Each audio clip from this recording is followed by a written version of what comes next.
ಯಾಮಾರಿದ್ರೂ ಮಕ್ಕಳ ಭವಿಷ್ಯವೇ ಅತಂತ್ರವಾಗಿ ಹೋಗುತ್ತೆ. ಮಕ್ಕಳನ್ನ ಸ್ಕೂಲ್ಗೆ ಸೇರಿಸುವಂತಹ ಮುನ್ನ ಎಚ್ಚರವನ್ನ ವಹಿಸಿಕೊಳ್ಳಿ.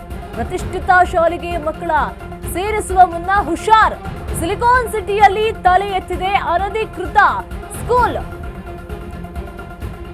ಮಕ್ಕಳನ್ನ ಸ್ಕೂಲಿಗೆ ಸೇರಿಸಬೇಕು ಅಂತ ಹೇಳಿದ್ರೆ ಬಹಳ ಎಚ್ಚರದಿಂದ ಇರಬೇಕು. ದೊಡ್ಡ ಪ್ರತಿಷ್ಠಿತ ಸ್ಕೂಲ್ ಕಾಲೇಜ್ ಇರ್ತದೆ ಅಂತ ಹೇಳಿ ಕಾಸ್ಟ್ ಜಾಸ್ತಿ ಇರುತ್ತೆ. ತಮ್ಮ ಮಕ್ಕಳು ಚೆನ್ನಾಗಿ ವಿದ್ಯಾಭ್ಯಾಸವನ್ನ ಮಾಡಬಹುದು, ಯಾವುದೇ ಕುಂದು ಕೊರತೆಗಳು ಇಲ್ಲ ಅಂತ ಹೇಳಿ ದುಡ್ಡು ಇದೆ ಎನ್ನುವಂತಹ ಬರದಲ್ಲಿ ಏನಾದ್ರೂ ಲಕ್ಷ ಫೀಸ್ಗಳನ್ನ ಕೊಟ್ಬಿಟ್ಟು ಸ್ಕೂಲ್ಗೆ ಕಾಲೇಜಿಗೆ ಸೇರಿಸಿದ್ರೆ ಯಾವ ಟೈಮಲ್ಲಿ ಏನ್ ಬೇಕಾದ್ರೂ ಆಗುವಂತ ಸಾಧ್ಯತೆ ಇರುತ್ತೆ. ಅನಧಿಕೃತ ಶಾಲೆಯ ಪರಿಶೀಲನೆಗೆ ಮುಂದಾದ ಶಿಕ್ಷಣ ಇಲಾಖೆ.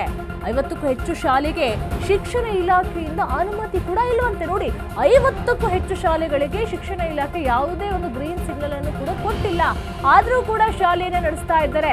ಶಾಲೆಯನ್ನು ನಡೆಸಲಿರುವಂತಹ ಅನುಮತಿ ನೀಡಲು ಸೂಚನೆಯನ್ನು ಸಹ ಕೊಡಲಾಗಿದೆ. 50ಕ್ಕಿಂತ ಹೆಚ್ಚು ಶಾಲೆಗಳಲ್ಲಿ ಯಾವುದೇ ಒಂದು ಶಿಕ್ಷಣ ಇಲಾಖೆ ಯಾವುದೇ ಒಂದು ರೂಲ್ಸ್ ಅನ್ನು ಕೂಡ ಹಾಕಲಿಲ್ಲ, ಅನುಮತಿಯನ್ನು ಕೂಡ ಕೊಟ್ಟಲಿಲ್ಲ. ಅನಧಿಕೃತವಾಗಿ ಶಾಲೆಯನ್ನು ನಡೆಸ್ತಾ ಇದ್ದಾರೆ.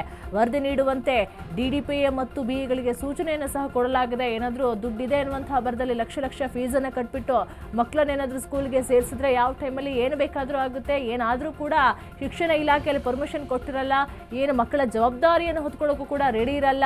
50ಕ್ಕೂ ಹೆಚ್ಚು ಶಾಲೆಗಳ ಪರಿಸ್ಥಿತಿ ಇದೇ ರೀತಿಯಾಗಿ ಹೋಗಿದೆ. ಮಕ್ಕಳನ್ನ ಸ್ಕೂಲ್ಗೆ ಸೇರಿಸುವ ಮುನ್ನ ಎಚ್ಚರ ವಹಿಸ್ಕೊಳ್ಬೇಕು. ಅದು ಟಾಪ್, ಅದು ಫಾರಿನ್ ಸ್ಕೂಲು, ಅದು ಇದು ಅಂತೇಳಿ ಫೀಸ್ ಕೂಡ ಜಾಸ್ತಿ ಇದೆ. ಟೀಚರ್ಸ್ ಕೂಡ ಒಳ್ಳೆಯವರಿದ್ದಾರೆ, ನನ್ನ ಮಕ್ಕಳು ಚೆನ್ನಾಗಿ ಕಲಿತಾರೆ, ದುಡ್ಡು ಎಷ್ಟು ಖರ್ಚಾದರೂ ಪರವಾಗಿಲ್ಲ ಅಂಥೇಳಿ ಕಂಡ ಪ್ರತಿಷ್ಠಿತ ಶಾಲೆಗಳಿಗೆ ಸೇರಿಸುವ ಮುನ್ನ ಪೋಷಕರು ಎಚ್ಚರ ವಹಿಸಬೇಕು.